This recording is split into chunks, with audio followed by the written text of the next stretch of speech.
Dear students, welcome back to online class. Today we will discuss the next topic microeconomics and macroeconomics. previous topic हमने कौन सा किया था? The nature and scope of economics. जिसमें जो nature and scope है economics का उसको टू पार्ट्स में डिवाइड किया गया था. The nature and scope of economics is divided into two parts, micro economics and macro economics. तो फर्स्टली रैगनर फ्रिच है, उन्होंने ये वर्ड यूज किया था. Ragnar Fritz in 1933 used microeconomics and macroeconomics.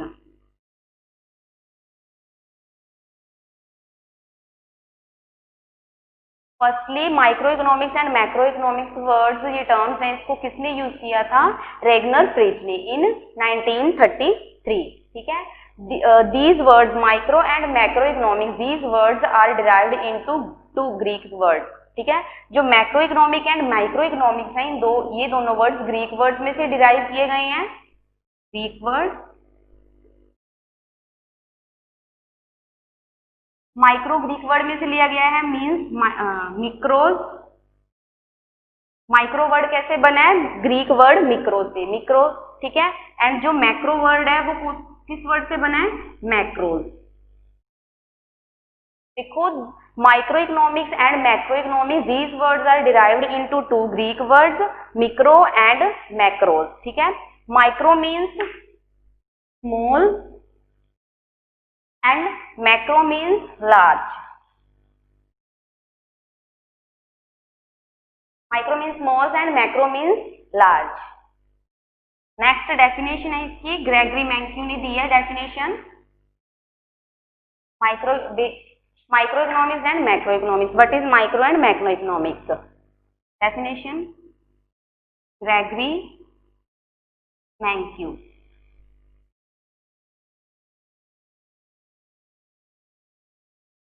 देखो, microeconomics and macroeconomics पे based Gregory Mankiw ने अपनी डेफिनेशन दी है. ठीक है. उन्होंने क्या बोला है कि जो माइक्रो इकोनॉमिक्स है, microeconomics is that which states how families and firms interact with each other in a special market and take decisions. Gregory Mankiw क्या कहते हैं कि जो माइक्रो इकोनॉमिक्स है उसमें किसके ऊपर स्टडी किया जाता है कि जो फैमिली मेंबर्स हैं और जो फर्म्स है, फर्म्स मीन जो प्रोडक्शन करती है, गुड्स वगैरह तैयार करती है. ठीक है. जो फैमिली मेंबर्स हैं लाइक कंज्यूमर्स हो गए. ठीक है. और जो फर्म्स है वो दोनों कैसे डिसीजन लेते हैं मार्केट में. ठीक है. एंड एक दूसरे के साथ कैसे इंटरेक्ट करते हैं. ठीक है. इंटरेक्ट मीन्स एक दूसरे के साथ कैसे कम्युनिकेट करते हैं. फॉर एग्जाम्पल हम देखो डेली रूटीन में देखते हैं कि अगर हम कुछ भी मार्केट में से लेने के लिए जाते हैं तो जिससे भी हम सेलर से जो भी हम लेते हैं, परचेज करते हैं. ठीक है. वो और बायर्स, उन दोनों में क्या इंटरेक्शन है. ठीक है. वो कैसे कम्युनिकेट करते हैं. मीन्स अगर प्राइस हाई है तो कंज्यूमर कहते हैं कि हम कम प्राइस में ये कमोडिटी लेंगे. ठीक है. या प्राइस का. ठीक है. तो इस ऐसे उनमें कैसे इंटरेक्शन होती है. वो एक स्पेशल मार्केट में जो कंज्यूमर है या सेलर है, ठीक है, वो एक फर्म है, वो एक दूसरे के साथ कैसे कम्युनिकेट कर रही है. ठीक है. तो वो सब कुछ होता है माइक्रो इकोनॉमिक्स में. ठीक है. बट इन मैक्रो इकोनॉमिक्स में हम क्या है, कंप्लीटली इकोनॉमी के ऊपर स्टडी करते हैं. इन मैक्रो इकोनॉमिक्स वो स्टडी कंप्लीट इकोनॉमिक्स में उसके अंदर employment, national income, total saving, total investment, इन सब के ऊपर स्टडी किया जाता है. क्लियर है?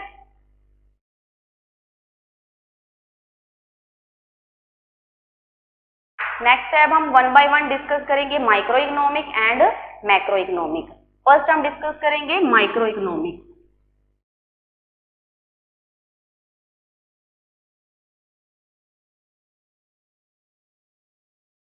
What is microeconomics? In microeconomics, we study individual unit like consumer, a producer, a firm, and related persons. Microeconomics, in this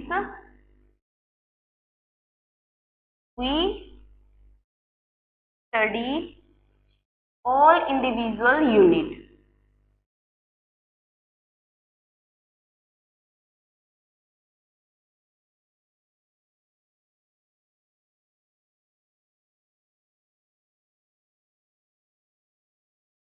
We study individual unit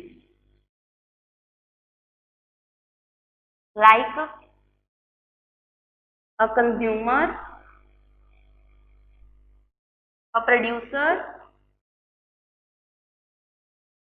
a firm, etcetera.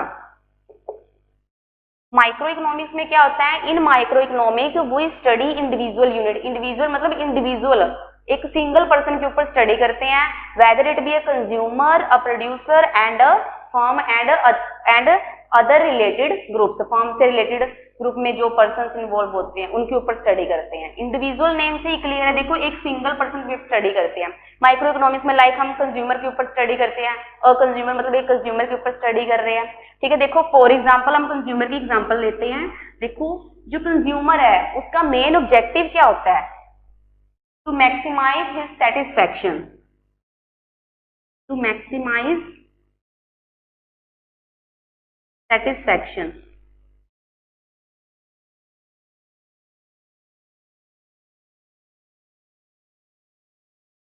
अब देखो जो फॉर एग्जांपल अ कंज्यूमर, ठीक है, it's main object his main objective is to maximise satisfaction, ठीक है, with the given price. ठीक है, means की कंज्यूमर का मेन पर्पस क्या होता है कि हम लाइक अगर मार्केट में जाते हैं तो हम कुछ भी कंज्यूम करते हैं तो हम कंज्यूमर हैं। ठीक है, तो हमारा मैक्सिमम जो हमारा ऑब्जेक्टिव होता है लाइफ में वो क्या होता है, उद्देश्य क्या होता है, पर्पस क्या होता है कि अपनी सेटिस्फैक्शन को मैक्सिमाइज करना, सेटिस्फैक्शन को ज्यादा से ज्यादा मैक्सिमाइज करना। सेटिस्फेक्शन क्या होती है, लाइक जैसे कि मार्केट में अगर आप कुछ भी प्रोडक्ट परचेज कर रहे हो, ठीक है, फॉर एग्जांपल हम फ्रूट्स की एग्जांपल लेते हैं। ठीक है, तो अगर आपने वन एप्पल, ठीक है, वन बनाना की एग्जांपल ले लो या एप्पल की बात लो, आपको बहुत भूख लग रही है, ठीक है, तो आपने वन एप्पल है, ठीक है, उसको ईट किया, ठीक है, तो उससे आप क्या है सेटिस्फाई होगी, बट इतना नहीं सेटिस्फाई हो, आपको अभी थोड़ी सी भूख और भी लग रही है, तो आप सेकंड बनाना है उसको ईट करोगे, ठीक है, साथ में, ठीक है, फिर आपकी सेटिस्फेक्शन क्या है कम हो जाएगी। ठीक है, फिर थर्ड बनाना आप खाओगे तो आप पूरी तरह से उससे सेटिस्फाई हो जाओगे। Satisfy means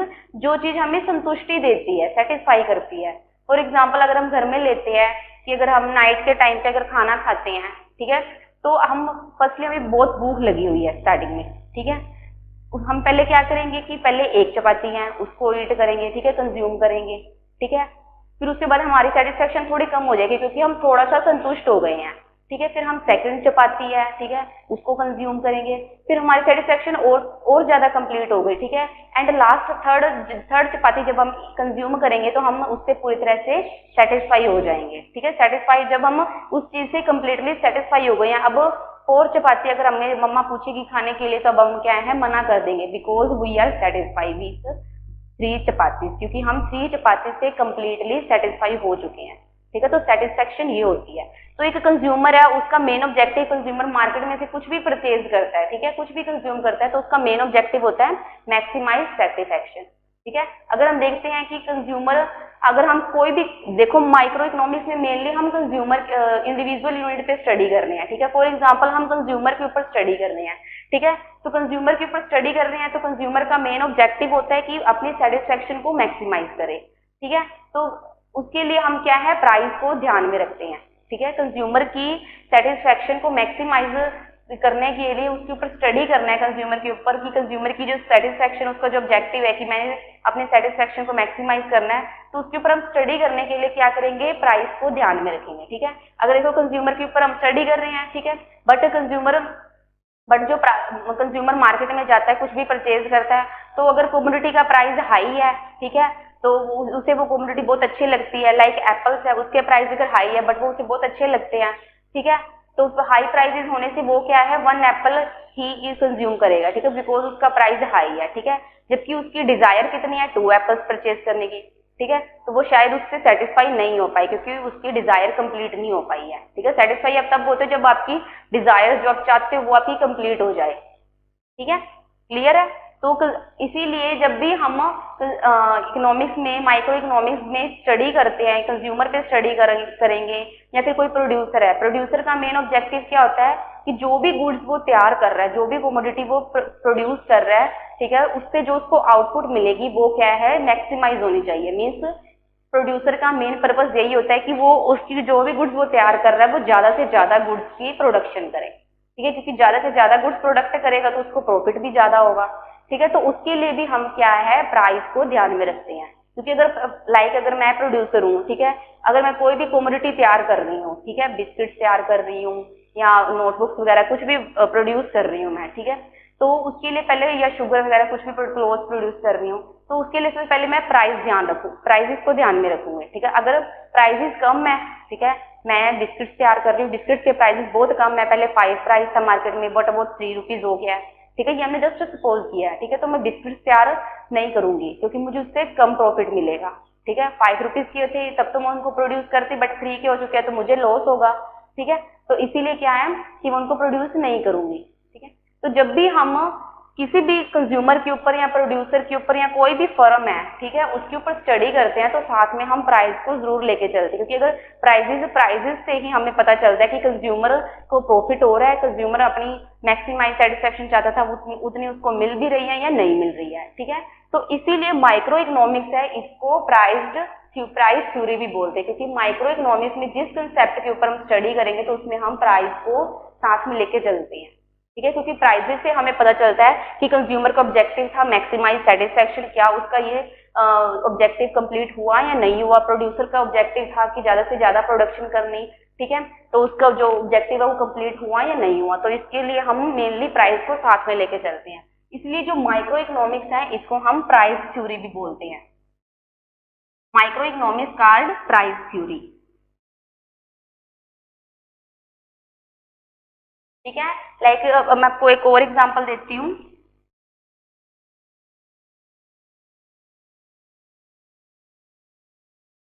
in theory of distribution, distribution means कि अगर इंडस्ट्रीज में जो लेबर्स होते हैं वो जॉब करते हैं, ठीक है, तो उनको उनकी जॉब के बदले जो भी सैलरी वगैरह प्रोवाइड की जाती है वो क्या होते हैं, उनको डिस्ट्रीब्यूट करना, मीन्स कि उनमें सैलरीज वर्कर्स में डिस्ट्रीब्यूट कर दिया, लेबर्स में डिस्ट्रीब्यूट कर दिया। तो इसीलिए in theory of distribution,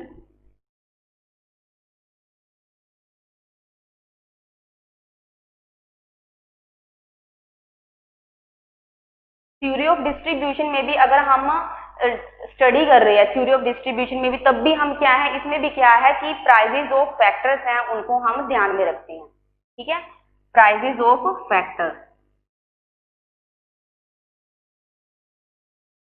firstly factors क्या होते हैं, ठीक है, फैक्टर्स, अब देखो फैक्टर्स कौन कौन से होते हैं, लाइक जैसे लेबर,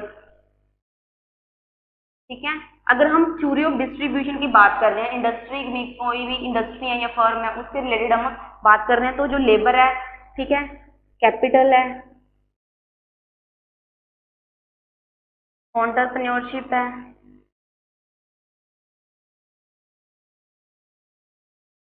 एंटरप्रेन्योरशिप जिन्होंने अपना बिजनेस शुरू किया हुआ है, ठीक है, एंड लैंड, ये होते हैं फैक्टर्स ऑफ प्रोडक्शन, ठीक है, इनको फैक्टर्स ऑफ प्रोडक्शन बोलते हैं। ये आपको जब आप प्रोडक्शन वाले चैप्टर करोगे तब आपको ये कंप्लीट होगा टॉपिक, मैं आपको जस्ट इनके बारे में थोड़ी थोड़ी डेफिनेशन दे देती हूँ, इसके बारे में थोड़ा सा आपको एक्सप्लेन कर देती हूँ कि देखो थ्योरी ऑफ डिस्ट्रीब्यूशन की अगर हम बात कर रहे हैं तो उसमें हमारे जो फैक्टर्स होंगे वो कौन कौन से होंगे, इंडस्ट्री में कोई भी आप प्रोडक्शन करते हो कमोडिटी की, ठीक है, तो इसीलिए फैक्टर्स ऑफ प्रोडक्शन की बात करनी है, ठीक है, तो फैक्ट प्रोडक्शन, कोई भी कमोडिटी की प्रोडक्शन करते हैं तो उसमें मेन फैक्टर्स कौन कौन से रोल प्ले करते हैं, लेबर, क्योंकि कोई भी अगर कमोडिटी हमने तैयार करनी है फॉर्म में या इंडस्ट्री में तो उसके लिए लेबर का होना जरूरी है, ठीक है, कैपिटल होनी चाहिए, कैपिटल मीन्स पैसा होना चाहिए, ठीक है, लैंड होनी चाहिए, लैंड मतलब कि इंडस्ट्री हमारे पास होनी चाहिए जहाँ पे हम लेबर्स हैं उनको जॉब्स देते हैं, ठीक है, और साथ में क्या है एंटरप्रेन्योरशिप, एंटरप्रेन्योरशिप क्या होता है कि जिन्होंने अपना खुद का बिजनेस सेटअप किया होता है, कि उन्होंने फर्म्स या फिर कोई भी प्रोजेक्ट तैयार कर रहे हैं, वो कोई भी कमोडिटी बिजनेस शुरू करते हैं, ठीक है, वो होते हैं एंटरप्रेन्योरशिप, ठीक है। अब देखो प्राइस ऑफ फैक्टर्स, लाइक जैसे कि अगर लेबर जॉब करता है किसी भी इंडस्ट्री में या किसी भी फर्म में तो उसके बदले में उसको लेबर को क्या प्राइस मिलेगा, वेजेस, उनकी सैलरी, ठीक है, एंड कैपिटल है, पैसा है, ठीक है, तो उसको क्या प्राइस मिलेगा, इंटरेस्ट, कि कोई भी पर्सन अगर फर्म में कोई भी कमोडिटी की प्रोडक्शन करता है तो उसके लिए उसके पास कैपिटल होनी चाहिए जिससे वो रॉ मटेरियल वगैरह परचेज करता है, ठीक है, तो कैपिटल अगर हम किसी से लेते हैं, ठीक है, तो उसके बदले में हमें क्या है, उसको इंटरेस्ट देना पड़ता है, तो कैपिटल की कीमत क्या होगी, इंटरेस्ट, लेबर है उसकी कीमत क्या होगी, लेबर कब काम करने के लिए तैयार होगा, जब उसको उसकी कीमत दी जाएगी, मीन्स उसको वेजेस दी जाएगी, तो वेजेस क्या है, ये लेबर का प्राइस है, ठीक है, कैपिटल क्या है, इंटरेस्ट का प्राइस है, ठीक है। लैंड का प्राइस क्या होगा, रेंट। अगर मैं अपना बिजनेस शुरू करना चाहती हूँ तो मैं फर्स्टली क्या करूंगी, पहले तो लैंड लूंगी जहाँ पे मैंने अपना बिजनेस सेटअप करना है, कोई भी प्रोडक्शन करनी है मैंने, ठीक है। तो जो जो मैं लैंड लूंगी, ठीक है, इतनी तो मेरे पास मनी होगी नहीं कि वो मैं लैंड सीधे उस पर्सन से परचेज ही कर लूंगी, खरीद लूंगी, ठीक है। मैं क्या करूंगी, लैंड को रेंट पे लूंगी पहले, ठीक है। फिर उसके बाद मैं क्या है, वहाँ पे लेबर्स रखूंगी। फिर उसके बाद मैं क्या करूंगी, मुझे कोई भी कमोडिटी की प्रोडक्शन करनी है तो मैं क्या करूंगी, कैपिटल किसी से उधार लूंगी, ठीक है, बोरो करनी पड़ेगी मुझे, ठीक है। एंड एंटरप्रेन्योरशिप, और एंटरप्रेन्योरशिप का मेन जो पर्पस होता है, जो ऑब्जेक्टिव होता है, वो क्या होता है, प्रॉफिट। एंटरप्रेन्योरशिप मीन्स अगर मैंने अपना खुद का बिजनेस शुरू किया है, ठीक है, बिजनेस शुरू किया है, तो उसके लिए मेरा मेन ऑब्जेक्टिव क्या होगा कि मुझे प्रॉफिट मिलना चाहिए, ठीक है। अगर आप कोई भी काम करते हो तो उसके पीछे का पर्पस क्या होता है कि आपको उससे प्रॉफिट होना चाहिए, ठीक है। तो एंटरप्रेन्योरशिप का प्रॉफिट मतलब कि एंटरप्रेन्योरशिप का जो प्राइस है वो क्या होगा, उसका प्रॉफिट।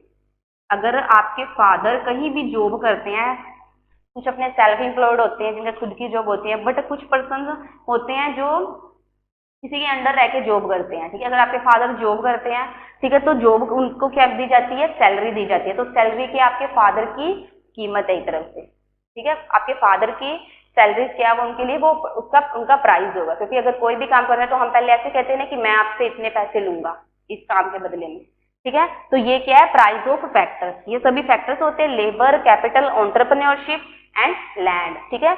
लेबर का प्राइस क्या होगा, वेजेस। कैपिटल का प्राइस क्या होगा, इंटरेस्ट। उसको बदले में अगर वो किसी से कैपिटल उधार लेता है, पैसा उधार लेता है, तो उसके बदले में उसे ब्याज देना पड़ेगा, ठीक है। एंटरप्रेन्योरशिप का प्राइस क्या होगा, प्रॉफिट। क्यों से, अगर उसने वो काम शुरू किया है, कोई भी प्रोडक्शन कर रहा है, गुड्स वगैरह तैयार कर रहा है, तो उसे प्रॉफिट मिलना चाहिए। एंड जो लैंड है उसका मेन प्राइस क्या होगा, रेंट। कि अगर लैंड मैंने किसी से ली है तो मुझे उसे रेंट तो देना पड़ेगा, ठीक है, फ्री में तो नहीं दी उसने मुझे लैंड, ठीक है।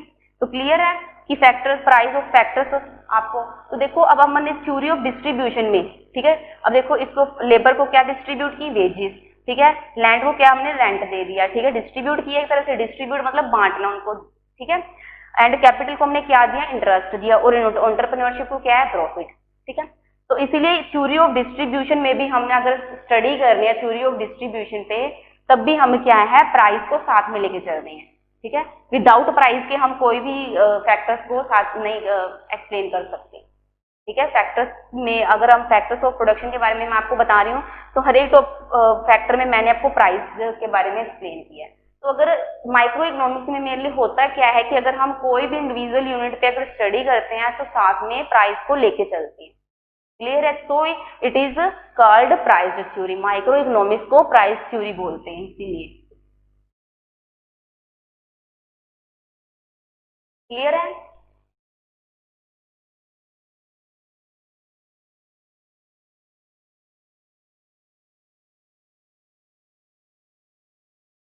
इन माइक्रो इकोनॉमिक्स में हम माइक्रो टोटल, ठीक है, एंड माइक्रो पार्शल, इसके ऊपर भी स्टडी करते हैं।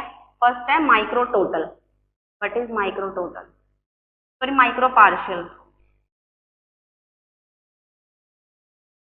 Study when we assume the price of commodity variable and other factors constant, it is called micro partial. अभी आपको थोड़ा सा देखो ये अब मैंने आपको फैक्टर्स की बात की है, प्राइजेज एंड अदर फैक्टर्स। आप बोलोगे ये अदर फैक्टर्स कौन से होते हैं, ठीक है, तो वो आपके डिमांड वाले चैप्टर्स में, सप्लाई वाले चैप्टर में ये होते हैं। वो आपको जब मैं थर्ड चैप्टर फोर्थ चैप्टर कराऊंगी तो आपको सारा क्लियर हो जाएगा।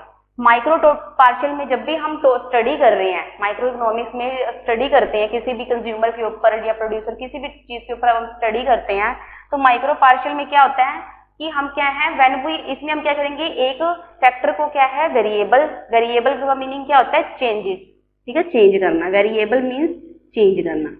वन फैक्टर को हम वेरिएबल रखेंगे एंड जो अदर फैक्टर्स होंगे उनको कांस्टेंट रखेंगे, then it is called micro partial. Micro partial में क्या होता है कि जब हम वन फैक्टर को वेरिएबल करते हैं, मतलब चेंज करते हैं, ठीक है, एंड जो अदर फैक्टर्स होते हैं उनको कांस्टेंट रखते हैं। अब इसमें फैक्टर्स वो नहीं होंगे लेबर या फिर रेंट, लैंड, ये वाले फैक्टर्स नहीं होंगे क्योंकि वो थ्योरी ऑफ डिस्ट्रीब्यूशन में थे, ठीक है।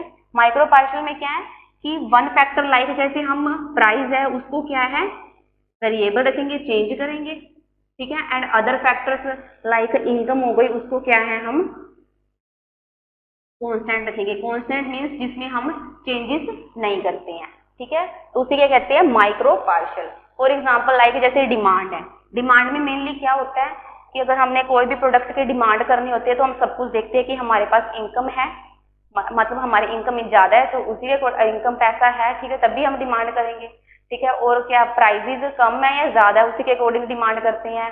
थर्ड फैक्टर क्या हो जाएगा कि टेस्ट एंड प्रेफरेंस की, आपको ये चीज, जो चीज आपको टेस्टी लगती है आप उसी के अकॉर्डिंग डिमांड करते हो, चाहे वो चीज महंगी हो या एक्सपेंसिव हो या चीप हो, ठीक है। तो आपको अगर अच्छी लगती है, आपको आप उसको प्रेफरेंस दे रहे हो, आप तभी उसकी डिमांड करोगे, ठीक है। तो ये फैक्टर्स होते हैं, प्राइस हो गया, डिमांड से, डिमांड के साथ कौन कौन से फैक्टर्स रिलेटेड है, प्राइस, ठीक है, इनकम, प्रेफरेंस ऑफ कंज्यूमर, ठीक है, ये एक्सेट्रा, फ्यूचर डिपेंडेंस। अगर आपको पता है कि फ्यूचर में इस कोमोडिटी का प्राइस कम हो जाएगा, आज कोई भी कोमोडिटी का प्राइस ज्यादा है, गोल्ड का प्राइस अगर ज्यादा है, बट आपको ऐसे एक्सपेक्ट हो रहा है कि फ्यूचर में उसका प्राइस कम हो जाएगा, तो आप फ्यूचर में क्या है उसकी डिमांड करोगे।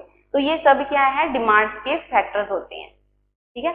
अब देखो इसी में भी यही बताया कि माइक्रो पार्शल में क्या होता है कि जब हम प्राइस में चेंजेस कर दिए, ठीक है, बट इनकम है या फिर कंज्यूमर की प्रेफरेंस है, फ्यूचर एक्सपेक्टेशन है, उन सबको क्या है हम कांस्टेंट रखते हैं। लाइक अगर देखो कि मार्केट में से मैं कुछ भी परचेज कर रही हूँ, बिस्किट परचेज कर रही हूँ, ठीक है, उसका प्राइस 5 है, ठीक है, तो मैंने 2 पैकेट की डिमांड कर ली, बिकॉज इस प्राइस इज 5 रुपीज, 2 पैकेट की मैंने डिमांड की बिस्किट की, ठीक है। बट प्राइजेस में क्या है, चेंजेस हो गए हैं, ठीक है, 10 हो गया प्राइस, ठीक है, पर जो मेरी इनकम है उसमें कोई चेंजेस नहीं हुए हैं, ठीक है, प्राइस तो इंक्रीज हो गया बट मेरी इनकम तो उतनी ही है, 5000 मुझे मिल रही है तो 5000 ही है, मेरी इनकम तो 7000 नहीं हुई ना, ज्यादा नहीं हुई कि मैं प्राइस ज्यादा हो गया तो ज्यादा परचेज कर लूँ, ठीक है। तो मेरी इनकम क्या है, कांस्टेंट है, और मैं शायद मुझे वो चीज अच्छी ही ना लग रही हो, ठीक है, मैं उसको ज्यादा इंपॉर्टेंस ही नहीं दे रही, ठीक है, तो मैं क्या करूंगी, अपनी डिमांड को कम कर दूंगी, क्योंकि मुझे इतने ज्यादा वो टेस्टी नहीं लगते हैं बिस्किट, क्लियर है। तो इसीलिए क्या है, माइक्रो पार्शल में क्या होता है कि माइक्रो पार्शल में हम क्या करते हैं, एज्यूम करते हैं चीजों को। क्लस्टर इकोनॉमिक्स में मेनली हम जो भी टॉपिक करेंगे ना, उसमें माइक्रो इकोनॉमिक्स में मेनली जो भी फीचर्स वगैरह हम करेंगे, तो अजम्पशन करेंगे, वो हम कुछ टॉपिक कुछ अपनी तरफ से हमें एज्यूम करके चलना ही पड़ता है क्लस्टर इकोनॉमिक्स में। तो हमने ये चीज जस्ट एज्यूम की है कि प्राइस है वो चेंज हो रहे हैं, बट जो इनकम है या टेस्ट है मेरा, वो उसमें कोई चेंजेस नहीं हो रहे हैं, ठीक है। इनकम प्राइस 5 से 10 हो गया, 10 से 15 हो गया, 15 से 20 हो गया, वो सब चेंज हो रहा है, पर मेरी इनकम में चेंज नहीं आ रहा, ठीक है। हम यहाँ पे वन फैक्टर की बात लेते हैं, आपको बाकी फैक्टर्स के बारे में नहीं बताती हूँ, पजल हो जाओगे। तो वन फैक्टर की अगर मैं बात करूँ तो इनकम में कोई भी चेंजेस नहीं आ रहा है, बट प्राइस 5 से 10 हो गया, मेरी इनकम तो कम है, मेरी इनकम इंक्रीज तो नहीं हुई ना, तो मैं क्या अपनी डिमांड को कम कर दूंगी, क्लियर है। ये तो जस्ट मैं आपको एग्जांपल दे रही हूँ। माइक्रो पार्शियल में क्या होता है कि जब हम प्राइजेस में चेंज करते हैं, ठीक है, वन फैक्टर हमने चेंज कर दिया एंड अदर फैक्टर्स हैं जितने भी इनकम है, टेस्ट, प्रेफरेंस है, उनको कॉन्स्टेंट रखते हैं, उसको हम कहते हैं माइक्रो पार्शियल। माइक्रो टोटल में क्या होता है,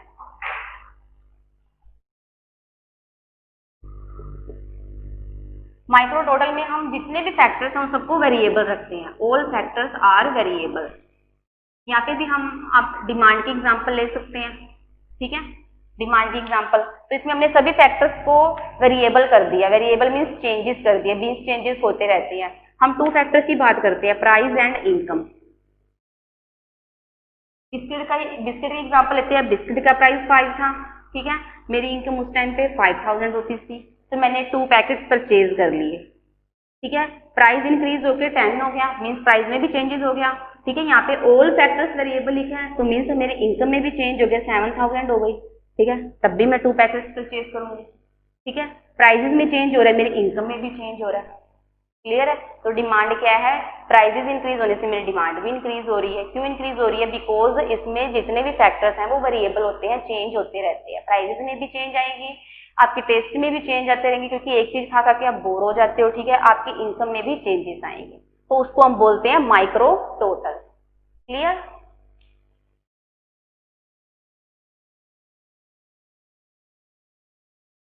नेक्स्ट है माइक्रोस्टैटिक।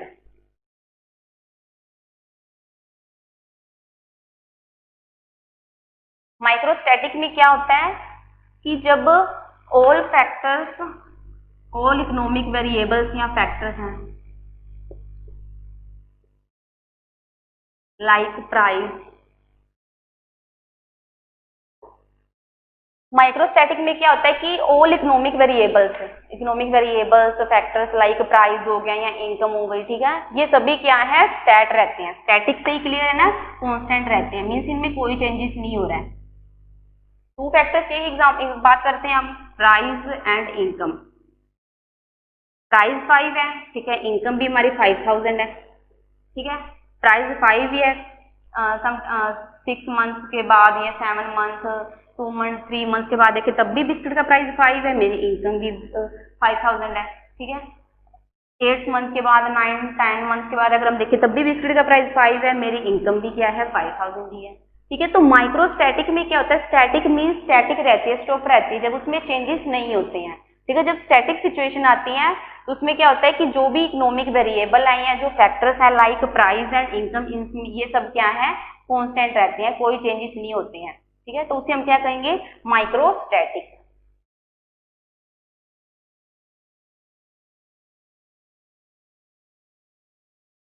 माइक्रो कंपैरेटिव स्टैटिक में क्या होता है कि जो हम टू स्टैटिक सिचुएशन को लेके चलते हैं, ठीक है।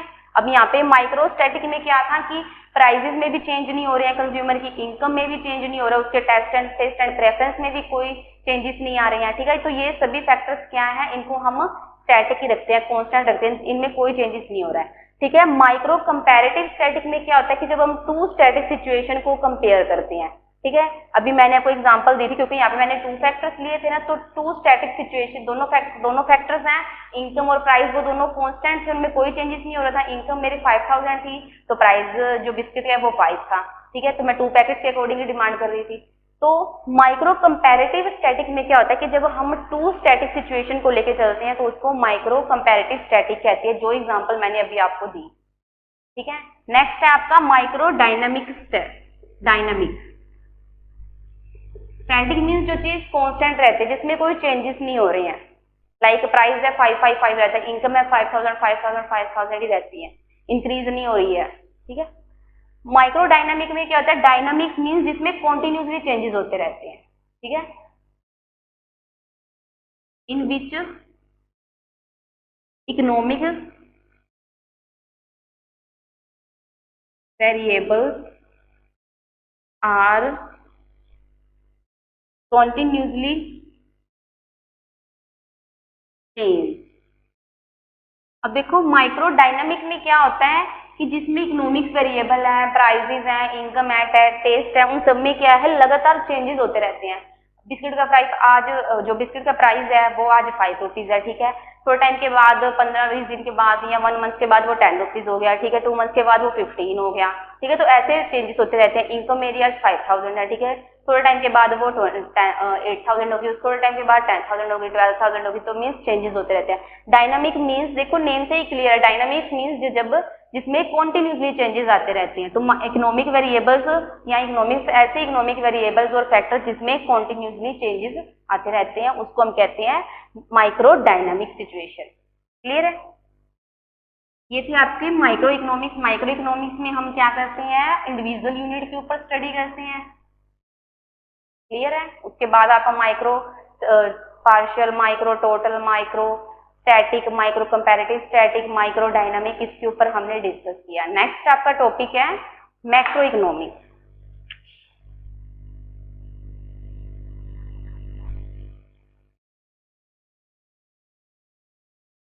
मैक्रो इकोनॉमिक्स में इंडिविजुअल यूनिट के ऊपर स्टडी करते हैं। मैक्रो इकोनॉमिक्स में हम क्या करते हैं, पूरी इकोनॉमी के ऊपर स्टडी करते हैं, एग्रीगेट लेवल पे। एक ब्रॉडर कंसेप्ट है ये मैक्रो इकोनॉमिक्स, बिकॉज इसमें हम टोटल पूरी इकोनॉमिक्स में जो इकोनॉमिक वेरिएबल्स हैं उन सब के ऊपर स्टडी करते हैं, एक एग्रीगेट लेवल पे, एक ब्रॉडर लेवल पे, ठीक है। इलेबोरेट वे में विस्तार पूर्वक उसके ऊपर हम स्टडी करते हैं मैक्रो इकोनॉमिक्स में, ठीक है। In macroeconomics, we study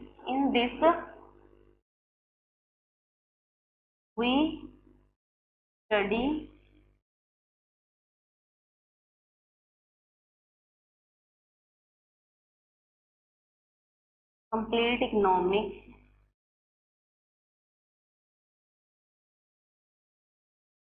in macro economics we study complete economics के ऊपर स्टडी करते हैं। मैक्रो इकोनॉमिक्स में कौन कौन से फैक्टर्स होते हैं, लाइक जैसे factors national income,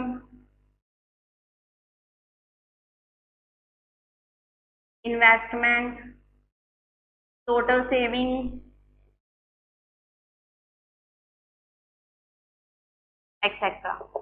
macro economics में क्या होता है कि हम कंप्लीट इकोनॉमिक्स के ऊपर स्टडी करते हैं, इकोनॉमिक्स के जो वेरिएबल्स होते हैं, फैक्टर्स होते हैं, लाइक नेशनल इनकम है, टोटल कंट्री की में कितनी इन्वेस्टमेंट की है लोगों ने, टोटल कंट्री में कितनी नेशनल इनकम आई है, ठीक है, टोटल कंट्री की कितनी सेविंग है, टोटल एम्प्लॉयमेंट कितनी है कंट्री में, टोटल प्राइस लेवल कितना है, उसके ऊपर हम स्टडी करते हैं। तो ये क्या है, एक ब्रॉडर कंसेप्ट है। माइक्रो इकोनॉमिक्स में हम इंडिविजुअल सिंगल पर्सन के ऊपर स्टडी करते थे, बट मैक्रो इकोनॉमिक्स में हम क्या है, ब्रॉडर कंसेप्ट मीन्स की टोटल चीजों के ऊपर स्टडी करते हैं। टोटल नेशनल इनकम कितनी आई है कंट्री में, टोटल इन्वेस्टमेंट कितनी की गई है कंट्री में, टोटल सेविंग कितनी है, टोटल एम्प्लॉयमेंट कितनी है, उन सब के ऊपर स्टडी करते हैं। तो इसीलिए इसको क्या है, मैक्रो इकोनॉमिक्स को जनरल एम्प्लॉयमेंट एंड इनकम भी कहते हैं। Macro economics is called general employment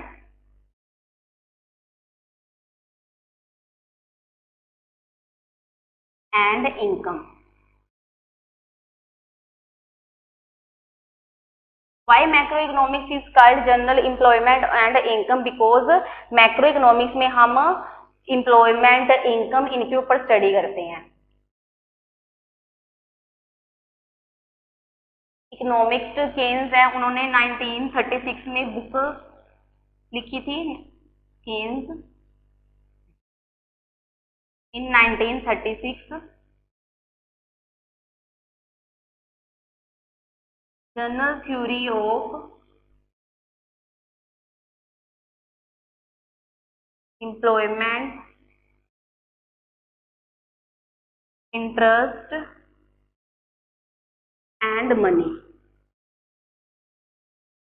अब देखो, केन्स इकोनॉमिस्ट है, उन्होंने 1936 में बुक रोट की थी जिसका नेम है general theory of employment, interest and money, ठीक है। ये बुक उन्होंने क्यों लिखी थी, बिकॉज जो एंशियंट थिंकर्स थे, पहले जो पुराने जो थिंकर्स होते थे, वो क्या कहते थे कि इकोनॉमिक्स में गवर्नमेंट का, मैक्रो इकोनॉमिक्स में गवर्नमेंट का कोई भी कंट्रोल नहीं होना चाहिए, ठीक है, और जो डिमांड और सप्लाई है वो दोनों, टोटल डिमांड टोटल सप्लाई है, ठीक है, वो क्या है, हमेशा इक्वल होनी चाहिए। बट रियलिटी में ऐसा नहीं होता, क्योंकि जो डिमांड है वो इंक्रीज डिक्रीज होती रहती है और सप्लाई भी, ठीक है।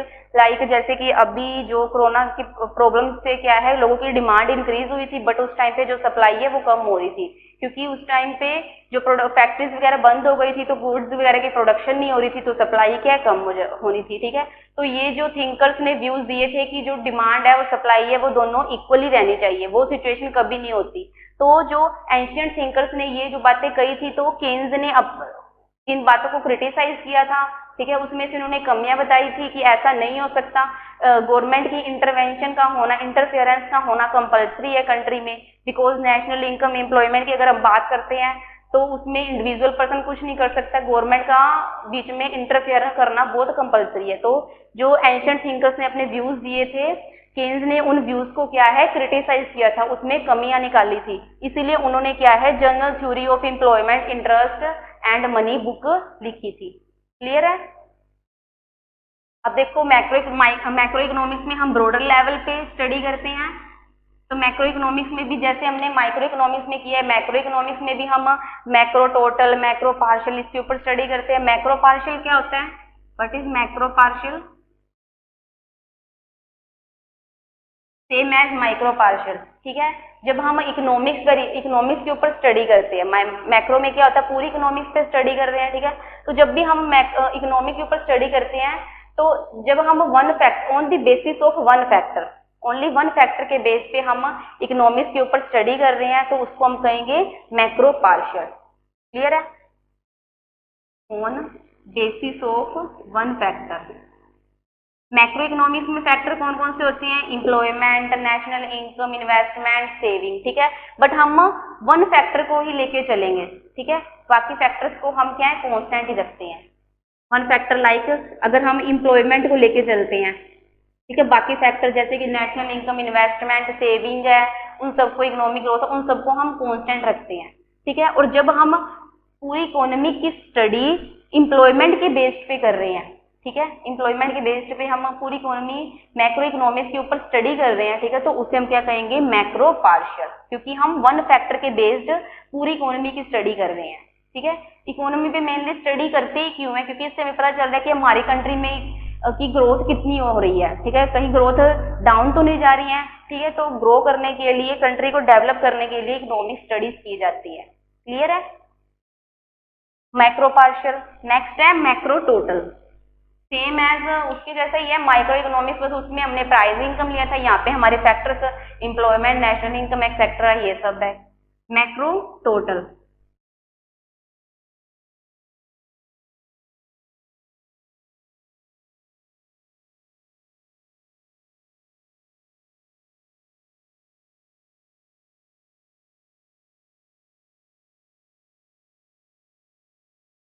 all factors are variable,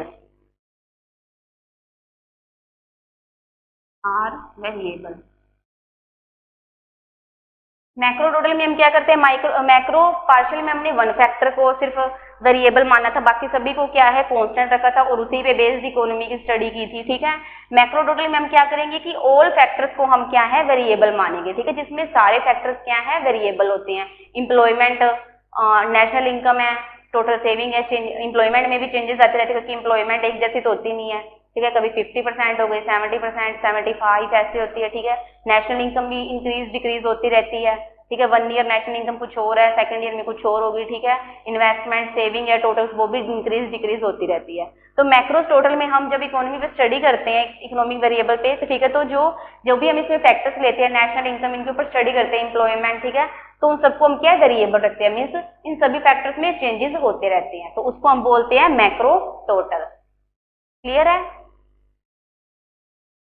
next है मैक्रोस्टैटिक, जैसे हमने माइक्रोस्टैटिक में किया था कि जितने भी वेरिएबल्स हैं, ठीक है, एम्प्लॉयमेंट है, नेशनल इनकम है, इन्वेस्टमेंट है, उन सबको क्या है, कांस्टेंट रखते हैं। व्हेन वी स्टडी इकोनॉमिक्स, ठीक है, जब हम इकोनॉमिक्स की स्टडी करते हैं, माइक्रो इकोनॉमिक्स के ऊपर स्टडी करते हैं, ठीक है, बट जो फैक्टर्स है हमारे, जो भी वेरिएबल्स है, एम्प्लॉयमेंट है, नेशनल इनकम है, उन सबको हम कांस्टेंट रखते हैं। क्योंकि स्टैटिक का मीन्स क्या होता है, स्टैटिक रखना, कांस्टेंट रखना मतलब उनको स्टॉप रखना। ठीक है, जब उसमें कोई स्थिर रहते हैं, उनमें कोई चेंजेस नहीं हो रहे हैं, तो उसको हम क्या बोलेंगे, मैक्रोस्टैटिक। ठीक है, फॉर एग्जाम्पल अगर हम इकोनॉमी के ऊपर स्टडी कर रहे हैं मैक्रो इकोनॉमिक्स में, ठीक है, जो प्राइस नेशनल इनकम है उसमें भी कोई चेंजेस नहीं हो रहे हैं, एम्प्लॉयमेंट है उसमें भी कोई चेंजेस नहीं हो रही है, 70% है तो 70% है एम्प्लॉयमेंट, ठीक है, एंड प्राइस लेवल है उसमें भी कोई चेंजेस नहीं हो रहे हैं, इन्वेस्टमेंट है, टोटल सेविंग, किसी में कोई चेंजेस नहीं हो रहा है, सब कॉन्स्टेंट है। ठीक है, फिर भी इकोनॉमिक्स के ऊपर स्टडी कर रहे हैं ताकि इकोनॉमिक ग्रोथ, इकोनॉमिक डेवलपमेंट के बारे में पता चल जाए। ठीक है, तो उसको हम बोलेंगे मैक्रोस्टैटिक। क्लियर है, बाकी टॉपिक नेक्स्ट वीडियो में करूंगी। थैंक्स।